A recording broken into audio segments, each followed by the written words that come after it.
Hello everyone, and this is my close to my heart tonight. I've been asked by a member of the church would I give a testimony for my life and glorify God, and that's the reason why I'm here tonight. For one purpose only, to glorify God.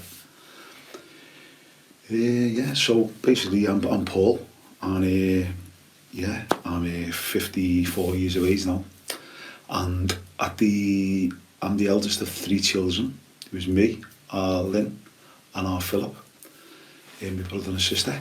And we lived with our mum and dad when we were young, obviously. And our house, we were pretty poor, but our house was like, it wasn't the best, shall I say.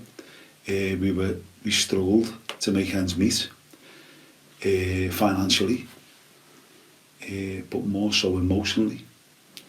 We never really got what I think that we needed. And at an early age, I was in a situation with one of my parents, my mum, where I found myself being suffocated by a pillow. And it was a frightening experience, which has had, I believe, drastic consequences throughout my life. So being full of fear all my life, and I smile now because that word fear, because the only way to conquer fear is through faith. And so basically for me it's pretty tough doing this, but I've got to glorify God, as I say, and I'm a child of God now. So anyway, so we move on, and that was that at an early age for me. And then I never really wanted to be around my mum, obviously for trust purposes, and that was the way it was for me. So I was always like wanting to stay with my nans. So then in the end I ended up going to live with my nan at the age of 11, because it was the only place that I felt safe, loved, and accepted. And I know that meant leaving my brother and sister, but as my nan said, that Paul had seen enough in the early days. So off I went there at the age of 11, and there's 3 people that I'd like to mention in this and give a lot of credit to why I'm still here today. And one of them is my nan. Her name is Mary Moore, and she was a pub licensee in Lodge Lane in the Grapes. And I lived with my nan for 5-6 years through my secondary school. But my nan was a Catholic, and I knew there was something different with my nan. And she was a Catholic lady, and she believed in God, and she believed in Jesus. And I always remember being mischievous, and I always remember the Pope come to Liverpool in 1982, and she had a cup with the Pope in 1982 and St. John Paul II, and I ended up hiding it in the cupboards, so she was only small, so she couldn't reach it, just to be, devilment really in me. And and I always remember that, and looking back now I feel, why did I do that? But God's a forgiving God, and my nan's a lovely woman. She was a lovely woman, and she's part of the reason why I'm here today, really. She really gave me stability in my life. So we moving on. So then that was that. I lived with my nan, and then going forward in my life, we lived in pubs. So in the pub game, there was a lot of fighting downstairs, a lot of fear. I was upstairs, always worrying. Very timid kid, very quiet person. But I knew that we lived in a troublesome hotspot, Liverpool 8, and I was upstairs in the pub. And it was wild days, wild times. And but again, my nan made me secure from all that, and she protected me from that. And we lived right through the riots on Lodge Lane. So in some ways I was made up to live in Lodge Lane in one way, but then I was scared in another way. And that's been the story of my life, because I've always blagged it all my life. Which, what I'm saying by that is that, for me it was like I'd want to fit in all the time to my friends, and I'd want to fit in where I could. I want to be liked. I wanted to be liked. And I think that comes from, like, at an early age, being probably rejected early at an early age, that I just wanted to fit in. So I fell across a thing called gambling. And gambling, for me, was just amazing. I could do it on my own. I didn't need any people, because I had a fear of people. I had a, you know, it was just for me, it was heaven for me. So that was it. As soon as I was putting my first bet on, I was hooked. But going back to when I was, like, really younger ages, when we lived in the post with my nan and granddad, at that point then, I was gambling on the machines with customers. I remember, like, pressing buttons for them, and it did, like, all the money would come out the machine, and I'd think, wow. And they were going, well in, Paul, and I'm thinking, God, no one's ever said that to me. And I just knew there was something in this euphoria of gambling or winning. And I just thought to myself, wow, I'm onto something here. But when I got older and I could gamble myself, well, that was it. And I think where I crossed the line into irresponsible gambling was when a girlfriend finished with me at the age of 21. And the pain was so acute that I didn't really want to keep hold of the feelings. So I remember putting a bet on a horse. It was only £10 each way, which is probably a lot of money to some at the time, like even today. And I always remember that the horse won, and all the feelings, all them acute feelings of rejection again, they all disappeared because my horse won, and I felt elated. And all of a sudden, I got this, like, glow inside where it was just a love and glow, so I thought. So before we did again, so for me that was when I really got into me gambling, really, you know, in a big way, and I was hooked from then. And when I mean hooked, I mean I was hooked. I was mentally hooked into gambling. I had a mental obsession that I just couldn't lock out of, and I just loved gambling. Every day I woke up and I just thought of gambling, because I just didn't want to be in the world. I'd had enough of this world, and I found something that was better for me, which was to go and be secretive and be on my own, isolated. I just gamble on my own, and it was just amazing stuff, because I didn't need people to do it. But what I did need is funds, and if you had to get them illegally or by working, mainly it was working. I'd worked so hard, I'm a bricklayer builder, but at the time it just saved me apprenticeship, and every bit of money that I had just went on gambling. I just couldn't get any money on to anyone, or my mum, or my rent, or even my own house. I just couldn't do that. So I struggled having responsibilities, because I didn't really want any responsibilities, because for me, I still wanted to be a child. I still wanted to go back to having no responsibilities. I still wanted to go back to the place where I was just in this comfort blanket wrapped up by me nan, because that's where I felt the most secure. So my life just was gambling all the time, and my love for Everton, obviously, and Everton were always my number one. You know what I mean? I always knew that, like, no matter what happened, I'd be going to Everton games to see the Blues now. And then and that wasn't enough, really, looking back. And someone once said to me that, like, you know, we live our life looking forward, but we understand it looking back. And that's a real true statement for me, because I always understand my life today, and why I'm here today. And again, I've got to tell all the story, otherwise I wouldn't be glorifying God. So for me personally, I struggled in life. I couldn't live life on life's terms. I struggled with life, and I just loved my addiction, which was obviously greed. That was my addiction, greed. And I loved gambling too, but the main outcome from it all was the money. And I think in lots and lots of ways, you know, I was driven to GA. And I believe that which is Gamblers Anonymous, and Gamblers Anonymous for me is a place where you go when you're in dire straits, really, you know, and there was nowhere else to turn to. So I went to GA in 1993, and I went to GA, and they were all talking about, you know, like trying to kill themselves, and they had no money for their wives and this, that, and the other, going on all war stories. And I was thinking, oh, they're all around the bend. I'm not coming here, I'm not staying here. And then in 2004, I went back to GA with that same story that they told me 11 or 12 years earlier. And, you know, I got honest with them, and I told them that I'd come back. But what it was for me was that I believed that gambling was only a symptom of my illness.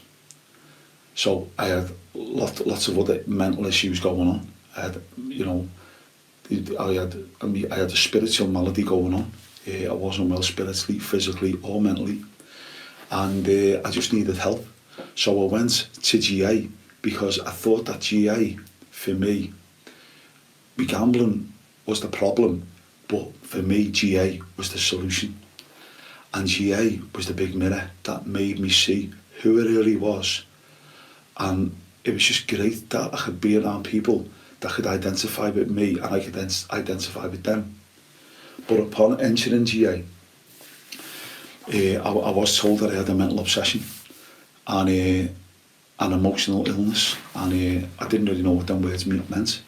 So then I had to go and get a dictionary to start looking up on these certain words, because all I knew was like the 3:45 at Yarmouth and 4:30 at Ascot, and Everton were playing, and I was asleep.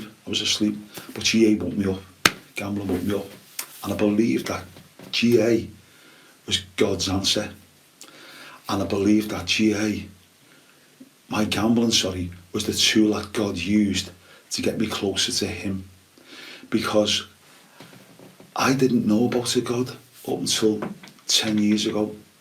All my life I was whistling in the dark. I didn't know about life really, and I didn't really know about love, didn't really know what peace meant. You know, I just didn't know, basically, you know, I didn't really know what feelings I was having really. I was just making it up as I went along. And but the 12 steps of recovery, I got on the 12 steps of recovery, and there was a gentleman there called Peter, and he took me under his wing, and a great man, and he helped me. He got me onto the 12 steps of recovery. But alongside that, there was another gentleman there as well, and I've got to give him a lot of credit for, and his name's Francis, and we all know him in our church.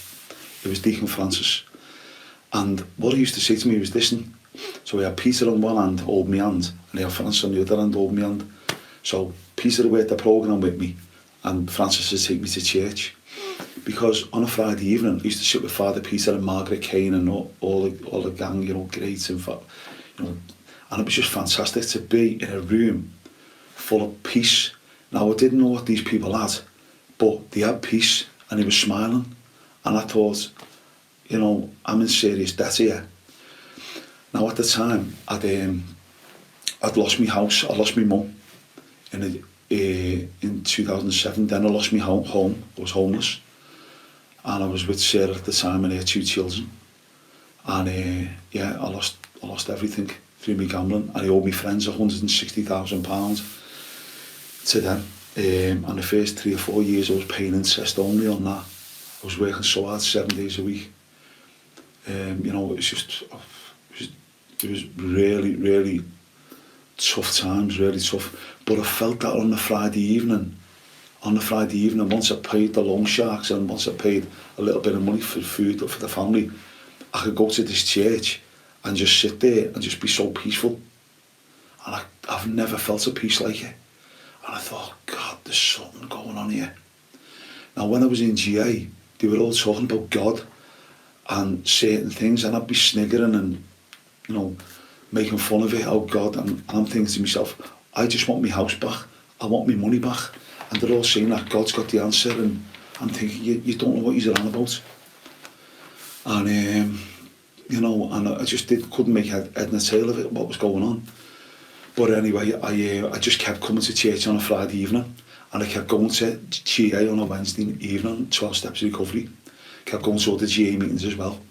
And yeah, it was just an amazing time for me to find peace in this room and identification with people, because I didn't know how ill I really was. It was only that the program, that God showed me through the program, that I needed spiritual help. That was what it was. I needed heart surgery. So for me, it was like, okay, I like what these people are saying. I was a Protestant at the time, but I know me now as a Catholic, so I thought, maybe to get in this church and have the bread and blood of Christ, that's a good big start for me.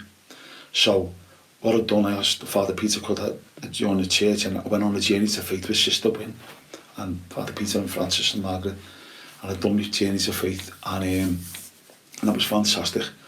And I learned all about the Holy Spirit, and I learned all about the love of God, and I was just, wow, gobsmacked.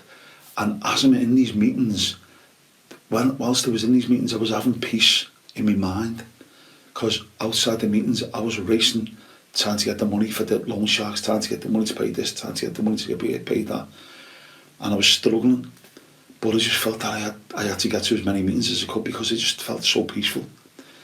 Anyway, that was that, and then from there, it was like I knew that I'd found something, but now I know it was someone. But at the time I didn't know that.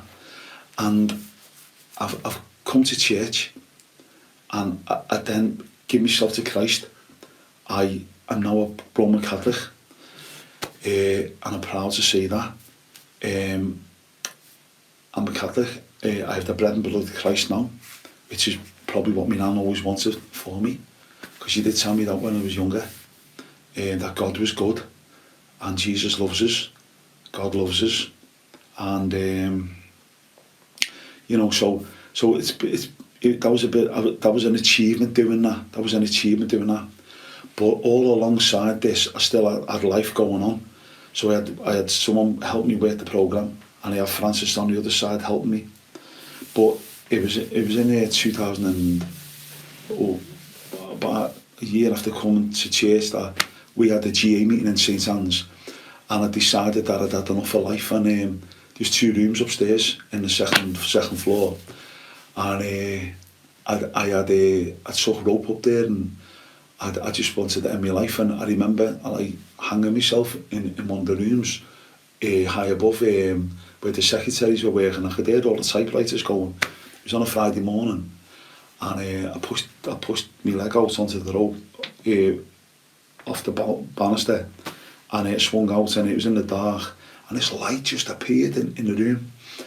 These 2 doors, and this light door sort of flew open, and all the light appeared, and I started spinning, and my legs were on fire, and I was burning hot, and next minute I hit the floor, and then I remember hitting the floor, and then someone was trying to get in the room, and it was one of the girls, the secretaries, tried to get in the room, and then she said, "Are you okay?" I said, "Yeah," and she said, "What's happened to your neck?" And I remember she said, "Yeah, a rope burn or something," so I covered my neck, and I went downstairs. She took me downstairs, and then I remember it was mass, and it was about 1:45, and Father Peter was with Francis, and Francis come in to the kitchen, and I spoke to Father Peter and Francis, especially Francis, and Francis took me home with him for a couple of days, and I rested in his house like with Dorothy, and you know, they looked after me like, you know, and you know, so it was all going on. I just couldn't find the funds anymore. I wanted to just die basically, and I didn't want to be here, and you know, and I was giving up, even though I was getting to meetings, and I was attending GA and all that, but inside it was just deteriorating, because I couldn't keep the funds going. The weather was coming against me, and obviously in the building game it's all about the weather, but that was against me as well. So but the great news is that, like, I never gambled.